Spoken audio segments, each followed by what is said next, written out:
We start with breaking news. Russian Defense Minister Andrei Belousov just said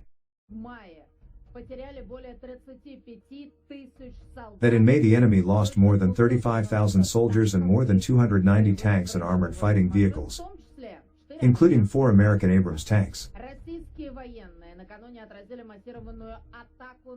The Russian military the day before repelled a massive attack with 10 ATACMS missiles on the Crimean Bridge, as Belousov said. In 2024, 880 square kilometers of territory came under the control of the Russian army. In the Kharkiv region, the Ukrainians have already retreated 9 kilometers back, and the movement of the Russian army continues. These footages were taken south of the outskirts of Volchansk, where the last Ukrainian units are now crowded. All Ukrainian counterattacks here failed. And as you can see in the video, the situation in Ukraine is bleak. But Zelensky and his generals ordered their soldiers to hold the city at all costs. Well, that is, they are simply burying their best reserves. This is what Chasov Yar looks like. The Russians are launching endless, destructive, deadly airstrikes against the enemy garrison. At the same time, the Kyiv regime continues to tighten the screws of mobilization. From today, a summons to the military registration and enlistment office will be considered served even if the citizen is not at the address indicated at the military registration and enlistment office, and even if he did not physically receive this summons. Problems also await the Ukrainian guys who managed to escape abroad. Once they turn 17, they will now also begin to receive summonses to register for military service. This cannot be done remotely, so they will have to return to Ukraine. But so far, on the contrary, people are only fleeing from Ukraine. The day before, 4 evaders were detained while trying to swim across the Tisa River on children's inflatable rings. They paid $4,000 each for the service of escaping from Ukraine, but they were unable to cross to Romania. The Tisa River itself, or the River of Death, as they now call it, is guarded by Zelensky's border troops around the clock. The day before, the 10th drowned fugitive was caught from this river. And inside Ukraine, the military, together with the police, continue to catch men, in crowded places, in shops, and even on the roads. There are roadblocks there. This is a fresh video from the city of Kharkiv. 3 strong military men forcibly drag a man onto a bus, and from there they will send him to the front, where the Kyiv regime is sorely lacking in manpower.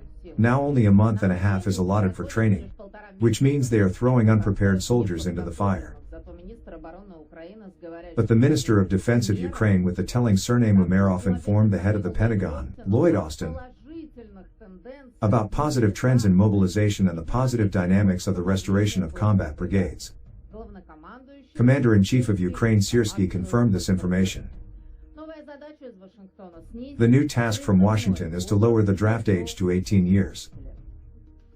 And a direct war between Russia and the United States is getting closer and closer. Biden, as we expected, gave Ukraine permission to carry out strikes with American weapons deep into the territory of our country. The secret of Polygonel is revealed today by Politico. Well, that is, Washington is aiming missiles at our country, and this is the first time it has admitted this. The White House confirmed this information. Ukrainians are now allowed to use American missiles to strike the Belgorod region of Russia. The New York Times writes that the Pentagon is right now developing precise instructions. They are drawing maps for Ukrainian militants that will mark legal targets for American missiles. General Christopher Kovally, commander of NATO forces in Europe, is doing this on the personal instructions of U.S. Secretary of Defense Austin. The details are already there too. Ukrainians can strike Russian missile batteries, shoot down Russian aircraft in Russian airspace, strike Russian artillery batteries, command posts, ammunition depots, military equipment and Russian troops in the Belgorod region. To understand, of course, Moscow is aware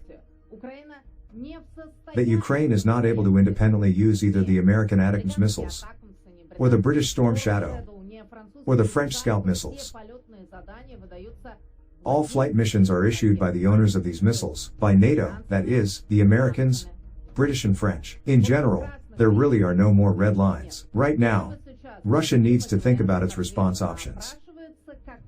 At least 3 options arise.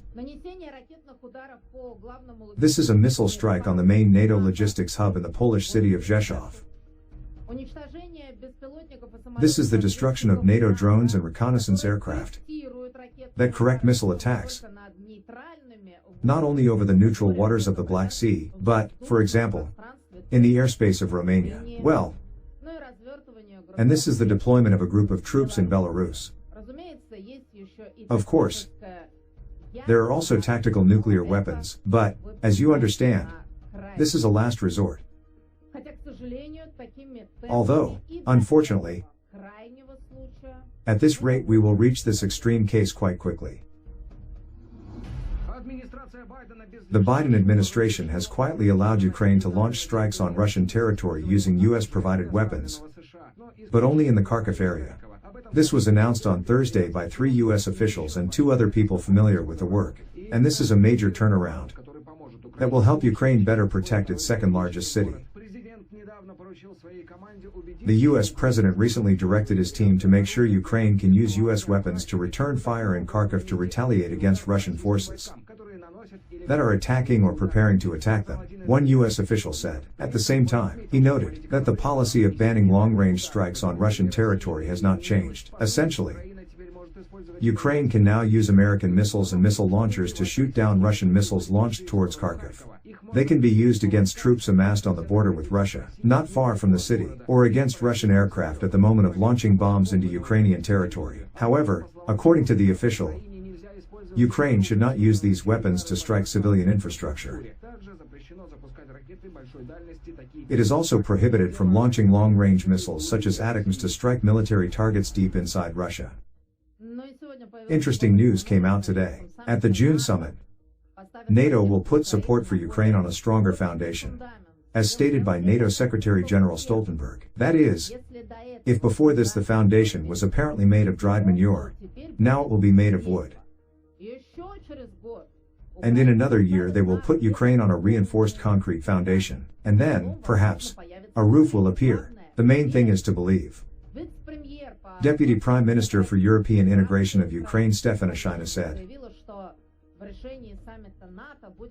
that the decision of the NATO summit will contain a specific position on the irreversibility of Ukraine's membership in the alliance. That is, this is already some kind of incurable diagnosis. After all, the day before, in case anyone forgot, NATO directly asked Zelensky to take off his rose-colored glasses, calm down and shut up, and, at least for the next year, not raise the issue of inviting Ukraine to NATO. The Frenchman was also furious. President Macron may announce the sending of French military instructors to Ukraine in the coming week, Reuters reports. Paris can supposedly afford to take such steps because Paris has nuclear deterrent forces. Naturally, Kyiv warmly supported this decision in these loud words. Rumor has it that they are already preparing barracks for French soldiers. Macron wants to extend his crazy idea not only to the French army. Emmanuel dreams of creating an entire European coalition to send military instructors, as the newspaper Le Monde writes.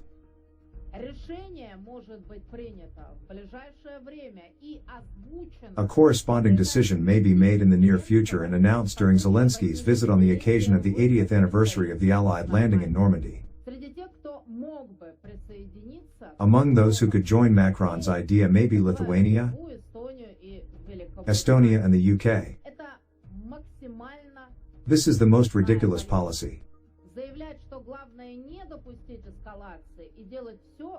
They say that the main thing is to prevent escalation, but they are doing everything so that later they will have to intervene in Ukraine. European NATO members have been preparing to fight the Russians for a very long time. Romania, which borders Ukraine, for example, has the alliance's largest military base on its eastern flank. There, the ubiquitous French, together with the Romanians, Belgians, and Portuguese, train in conditions close to Ukrainian conditions. in case of a direct armed conflict with the Russian army. They even brought 13 Leclerc tanks there. And they are conducting shooting there. At the same time, they accuse Russia of militarizing its borders, for example, just as happened in Kaliningrad after the outbreak of the Ukrainian conflict. Given the belligerence of our NATO neighbors, we would be foolish not to turn the Russian enclave in the Baltic into a bastion.